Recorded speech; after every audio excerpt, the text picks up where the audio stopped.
Cockroach लेखाएर cockroach मार्न चाहनुहुन्छ भने मैले यहाँ जे लेखेको त्यही लेख्नु होला हैन। एक्स लग है, यता पनि लेख्न सक्नुहुन्छ। प्लिज सब्सक्राइब यता फर ककरोच एन्ड यसले चाहिँ ककरोच र कमिला मार्छ है त।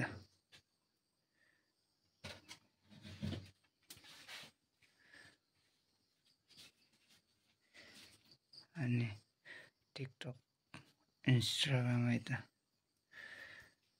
अनि यता फेसबुक, अनि अर्जुन हाउडे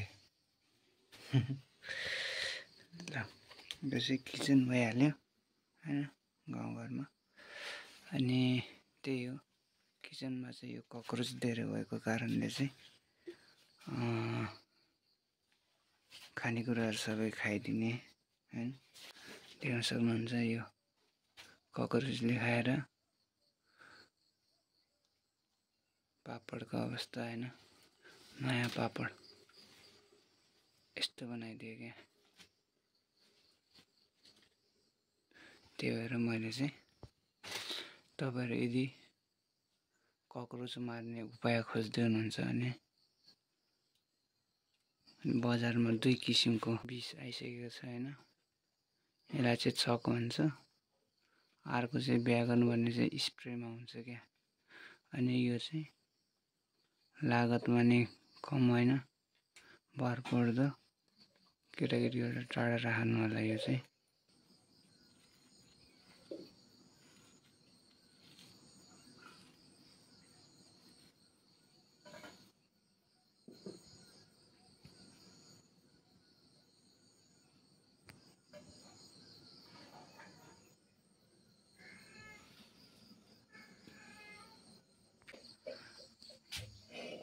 यस्तो छ।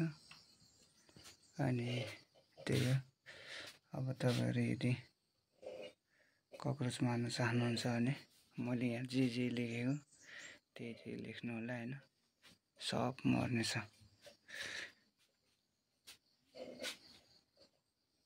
ल थ्याङ्क यू।